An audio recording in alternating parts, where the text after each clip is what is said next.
ತುಳಿಯೋದು ಬೆಳೆಯಕ್ ಬಿಡದಿರೇ ಇರುವಂತದ್ದು ಬಡವ್ರ ಮನೆ ಮಕ್ಕಳನ್ನಂತ ಬೆಳಿಲೇಬಾರ್ದು ಅಂತ ಹೇಳಿ ಅವ್ರನ್ನ ತುಳಿಯುವಂತ ಕೆಲಸ ಮಾಡುವಂತ ರಾಕ್ಷಸರು ನಮ್ಮ ಕನ್ನಡಿಗರಲ್ಲೇ ಇದ್ದಾರೆ. ಎಸ್, ಕರ್ನಾಟಕ ರಕ್ಷಣಾ ವೇದಿಕೆಯ ಜಿಲ್ಲಾಧ್ಯಕ್ಷ ಆದಂತ ಬೆಂಗಳೂರು ನಗರ ಜಿಲ್ಲಾಧ್ಯಕ್ಷ ಆದಂತ ಧರ್ಮರಾಜ್, ನಿಮ್ಮ ಪೋಸ್ಟ್ ನೋಡಿದೆ, ನೀವು ಕನ್ನಡ ಪರ ಹೋರಾಟಗಾರನ. ಬಿಗ್ ಬಾಸ್ ರಿಯಾಲಿಟಿ ಶೋ ಒಂದು ಮನೋರಂಜನೆ ಕಾರ್ಯಕ್ರಮ, ಆಟವನ್ನಾಗಿ ನೋಡಿ ಅಂತ ಹೇಳಿದಂತ ಧರ್ಮರಾಜ್ ಅವರು ಕನ್ನಡ ಶಾಲೂನ ಹಾಕೊಂಡು ಪ್ರಮೋಷನ್ ಮಾಡೋದಕ್ಕೆ ಇಳಿದಿದ್ದಾರೆ. ನೀವು ವ್ಯಕ್ತಿಯನ್ನ ಬೆಂಬಲಿಸ್ಕೊಳ್ಳಿ, ಆದ್ರೆ ನಮ್ಮ ಕನ್ನಡ ಶಾಲೂನ ದುರುಪಯೋಗ ಮಾಡುವಂತ ಕೆಲಸ ಮಾಡಕ್ ಹೋಗ್ಬೇಡಿ. ಬಿಗ್ ಬಾಸ್ ರಿಯಾಲಿಟಿ ಶೋ ಒಳಗೆ ಇರೋರು ಹೊರ ರಾಜ್ಯದಿಂದ ಬಂದಿರುವಂತ ವ್ಯಕ್ತಿಗಳಲ್ಲ. ಬಿಗ್ ಬಾಸ್ ರಿಯಾಲಿಟಿ ಶೋ ಒಳಗೆ ಇರೋದು ಕನ್ನಡಿಗರೇ. ಮಿಂಟೋ ಆಸ್ಪತ್ರೆಯಲ್ಲಿ ಹೋರಾಟ ಮಾಡಿ ಅನೇಕ ಜನರಿಗೆ ಸರ್ಕಾರದಿಂದ ಅನುದಾನ ಕೊಡಿಸಂತ ನಿಮ್ಮ ಗೌರವ ಅಧ್ಯಕ್ಷ ಅಂತ ಹೇಳ್ಕೊಂಡಿದ್ದೀರಲ್ಲ, ಮಿಂಟೋ ಆಸ್ಪತ್ರೆ ವಿರುದ್ಧ ಹೋರಾಟ ಮಾಡಿದ್ ಬರೀ ನಿಮ್ಮ ಗೌರವ ಅಧ್ಯಕ್ಷೆ ಮಾತ್ರನಾ? ಜೊತೆಲಿದ್ದಂತ ಅವ್ರ ಜೊತೆ ಕೂತಂತ ಮಹಿಳೆಯರಿಗೆ ಹೋರಾಟ ಮಾಡಿಲ್ವಾ? ಕೇಸ್ ಹಾಕ್ಸ್ಕೊಂಡಿಲ್ವಾ? ಸರ್ಕಾರ ದುಡ್ಡು ಕೊಟ್ಟಿದ್ದು ಹೌದು, ಹಾಗಂತ ನಿಮ್ಮ ಗೌರವ ಅಧ್ಯಕ್ಷ 150 ಮನೆ ಬಾಡಿಗೆ ದುಡ್ಡಲ್ಲಿ ಏನು ಕೊಟ್ಟು ಅವ್ರನ್ನ ಉಳಿಸುವಂತ ಕೆಲಸ ಮಾಡಿಲ್ವಲ್ಲ? ಹೌದು, ನೀವೆಲ್ಲ ನಾಡು ನುಡಿ ಪರ ಹೋರಾಟಗಾರರು ಅಂತ ಹೇಳುವಂತವ್ರು ಎಷ್ಟು ಜನ ಈ ನಾಡಿನ ಹೆಣ್ಣು ಮಕ್ಕಳ ಮೇಲೆ ಅತ್ಯಾಚಾರ ದೌರ್ಜನ್ಯ ಆದಾಗ ಇದೇ ಕನ್ನಡ ಶಾಲೂನ ಹಾಕೊಂಡು ಬೀದಿಗಿಳಿದು ಎಷ್ಟು ಜನ ನೀವೆಲ್ಲ ಹೋರಾಟ ಮಾಡಿದ್ದೀರಾ? ಎಲ್ಲ ಇದ್ದ ಕಡೆ ನೊಣ, ಸಕ್ರೆ ಇದ್ದ ಕಡೆ ಇರುವೆ ಅಂತ ಹೇಳ್ತಾರಲ್ಲ, ಆ ತರ ನೀವು ಕನ್ನಡ ಶಾಲುವನ್ನ ದುರುಪಯೋಗ ಮಾಡ್ಕೊಳ್ತಾ ಇರುವಂತ ಕನ್ನಡಿಗರು ನೀವೆಲ್ಲಾರು. ಅಂಡ್ ಕನ್ನಡ ನಾಡಲ್ಲಿರುವಂತವ್ರಿಗೆ ಎಷ್ಟೋ ಜನಕ್ಕೆ ಉದ್ಯೋಗ ಇಲ್ಲ, ಎಷ್ಟೋ ಜನಕ್ಕೆ ನೆಲ ಇಲ್ಲ. ಆದ್ರೆ ತಾವೇನ್ ಮಾಡ್ತಾ ಇದ್ದೀರಾ? ಧರ್ಮರಾಜ್ ಅವರೇ ಕನ್ನಡ ಹೋರಾಟಗಾರ ಅಂತ ಹೇಳ್ಕೊಂಡು ಹೊರ ರಾಜ್ಯದ ಕಾಮುಕನನ್ನ ತಂದು ಬೆಂಬಲಿಸ್ತಾ ಇರುವಂತ ಧರ್ಮರಾಜ್, ಕೇರಳದ ಕಾಮುಕ 16 ಜನನ ಮದ್ವೆ ಆಗಿ 16 ಜನ ಹೆಣ್ಣು ಮಕ್ಕಳಿಗೆ ಮಕ್ಕಳು ಕೊಟ್ಟು ಬಂದಿರುವಂತವನ್ನ ಜೊತೆಲಿ ಇಟ್ಕೊಂಡು ಬಿಬಿಸಿ ನ್ಯೂಸ್ ಅಂತ ಮಾಡ್ಕೊಂಡು ಹೆಣ್ಣು ಮಕ್ಕಳಿಗೆ ಸೆಟಲ್ಮೆಂಟ್ ಮಾಡಿಸಿ ಹೆಣ್ಣು ಮಕ್ಕಳ ಜೀವನ ಹಾಳು ಮಾಡಿ ತನ್ನ ಜೊತೆಲಿ ಕೇರಳದ ಕಾಮುಕನನ್ನ ಇಟ್ಕೊಂಡು ನೀವು ಬೆಂಬಲಿಸ್ತಾ ಇರೋದು ಕನ್ನಡಿಗರನ್ನ, ಅಥವಾ ಹೊರ ರಾಜ್ಯದ ಕಾಮುಕನನ್ನ ಜೊತೆಲಿ ಇಟ್ಕೊಂಡು ಬೆಳೆಸ್ತಾ ಇರೋರು ನೀವು ಕನ್ನಡಿಗರ? ನಾಡು ನುಡಿ ಭಾಷೆಗೋಸ್ಕರ ನೀವು ಒಬ್ರೆಲ್ಲ ಹೋರಾಟ ಮಾಡೋದು. ನಾಡು ನುಡಿ ಭಾಷೆ ಅಂತ ವಿಚಾರಕ್ಕೆ ಬಂದ್ರೆ ಇಡೀ ರಾಜ್ಯವೇ ಸದ್ದಾಗುತ್ತೆ. ನಮ್ಮ ಭಾಷೆ ಅಂತ ಹೆಮ್ಮೆ ಪಡ್ತೀರಿ. ಎಲ್ಲೂ ಸಹ ನಾವು ಕನ್ನಡ ಶಾಲೂನ ಹಾಕೊಂಡು ನಾವು ಕನ್ನಡಿಗರು ಅಂತ ಹೇಳಿ ಐಡೆಂಟಿಟಿ ತೋರಿಸ್ಕೊಳಕ್ ನಾವಿಲ್ಲ. ಬಟ್ ನಿಮ್ಮ ಐಡೆಂಟಿಟಿ ಕತ್ತಲ್ಲಿ ಶಾಲು ಇದ್ರೆ ಮಾತ್ರ ಎಲ್ಲಿ ಕಟ್ಟಡದ ವಿರುದ್ಧ, ಮಾಲ್ಸ್ ವಿರುದ್ಧ ಹೋರಾಟ ಆಗುತ್ತೆ ಹೊರತು ಯಾವುದೇ ಹೆಣ್ಣು ಮಕ್ಕಳ ಮೇಲೆ ಆಗುವಂತ ಅತ್ಯಾಚಾರ ದೌರ್ಜನ್ಯದ ಬಗ್ಗೆ ಹೋರಾಟ ಮಾಡಿದ್ದೇ ಇಲ್ಲ ಅಂದ್ಮೇಲೆ ನೀವ್ಯಾವ ಸೀಮೆ ಹೋರಾಟಗಾರರಾಗ್ತೀರಾ?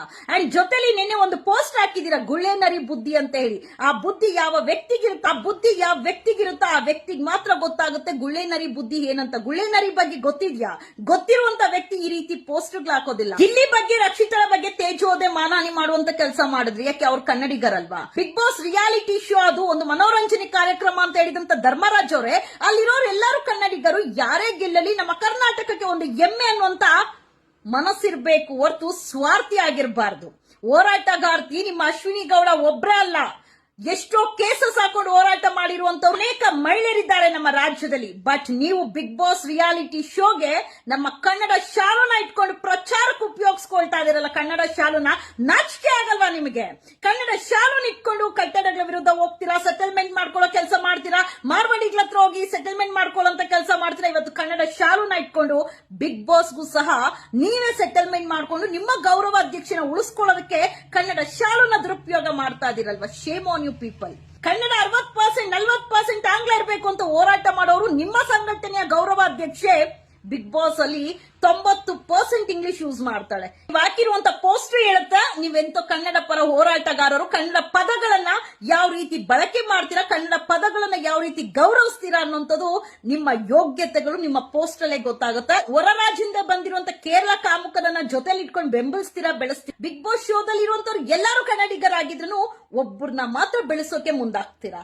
ಇದ್ರಲ್ಲೇ ಗೊತ್ತಾಗುತ್ತೆ ನೀವೆಂತೋ ಕನ್ನಡಿಗರು ಎಂತೋ ಸ್ವಾರ್ಥಿಗಳು ಅಂತ ಹೇಳಿ. ನೀವ್ ಯಾರನ್ನಾದ್ರೂ ಬೆಳೆಸಿ, ಯಾರಿಗಾದ್ರೂ ವೋಟ್ ಮಾಡ್ಕೊಳ್ಳಿ, ಯಾರನ್ನಾದ್ರೂ ಗೆಲ್ಲಿಸಿ, ಕನ್ನಡ ಶಾಲೂನ ದುರುಪಯೋಗ ಮಾಡ್ಕೊಳ್ಬೇಡಿ. ಕನ್ನಡ ಶಾಲು ಬಿಗ್ ಬಾಸ್ ಪ್ರಮೋಷನ್ಗೆ ಪ್ರಚಾರಕ್ಕಿಲ್ಲ. ಅಂಡ್ ಕಿಚ್ಚೋ ಸುದೀಪ್ ಅವ್ರ ಬಗ್ಗೆ ಮಾತಾಡಕ್ಕೆ ಹೋಗಬಾರ್ದು. ನಾವೆಲ್ಲರೂ ಮಾತಾಡಿದ್ರೆ ಅವ್ರ ಅಭಿಮಾನಿಗಳು ಎದೋಳ್ತಾರಲ್ವಾ, ಅವ್ರ ಅಭಿಮಾನಿಗಳ ಮೇಲೆ ಆಡಿಟರ್, ಪೆಟ್ರೋಲ್ ಬಂಕ್ ಮ್ಯಾನೇಜರ್ ನೋಡಿದ್ರಲ್ಲ, ಅವ್ರ ಬಗ್ಗೆ ಮಾತಾಡಕ್ಕೆ ಹೋಗ್ಬಾರ್ದು, ಪ್ರಶ್ನೆನೇ ಮಾಡಬಾರ್ದು. ಕ್ಲಾಸ್ ಅಂಡ್ ಮಾಸ್ ಫ್ಯಾನ್ಸ್ ಎದೋಳ್ತಾರೆ, ಹುಷಾರಾಗಿರ್ರಿ. ಮಾತಾಡಕ್ ಮುಂಚೆ ಅವ್ರು ಏನೇ ತಪ್ಪು ಮಾಡ್ಲಿ, ಎಸ್ ಕ್ಯಾಟಗರಿ ಅಂದ್ರೆ ಸಿಲ್ಲಿ ಅಂತ ಬಂದು ಆನ್ಸರ್ ಮಾಡ್ತಾರೆ. ಅಶ್ವಿನಿ ಗೌಡ ಬಗ್ಗೆ ಏನೇ ಮಾತಾಡ್ಲಿ ಅದಕ್ಕೆ ಉತ್ತರ ಕೊಡಕ್ಕೆ ಸುದೀಪ್ ಅವರು ಸಿದ್ಧವಾಗಿರ್ತಾರೆ. ಅದೇ ಒಬ್ಬ ಬಡವ ತಪ್ಪು ಮಾಡ್ಲಿ, ಗರ್ಜಿಸುವಂತ ಸುದೀಪ್ ಅವರು ಅಶ್ವಿನಿಗೆ ಪ್ರಶ್ನೆ ಮಾಡುವಂತ ದಮ್ಮು ತಾಕತ್ತೆ ಇರೋದಿಲ್ಲ. ಅಭಿನಯ ಚಕ್ರವರ್ತಿ ಅಂತ ಹೇಳಿ ಟೈಟಲ್ ಕೊಟ್ಟಿರೋದು ಕರವೇ ಅಲ್ವಾ?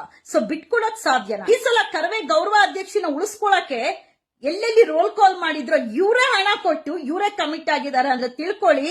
ಬಡವ್ರ ಮನೆ ಮಕ್ಕಳನ್ನ ಬೆಳೆಯಕ್ಕೆ ಇಂತ ಹೊಟ್ಟೆ ತುಂಬಿರುವಂತ ರಾಕ್ಷಸರು ಬಿಡ್ತಾರ? ಬೆಳಿರೋ ಬೆಳಿರೋ ಬೆಳಿರೋ ಅಂತೀರ. ಇಂತ ರಾಕ್ಷಸರು ಹೋಗಿ ಎಲ್ಲಿಂದ ಬೆಳೀತಾರೆ?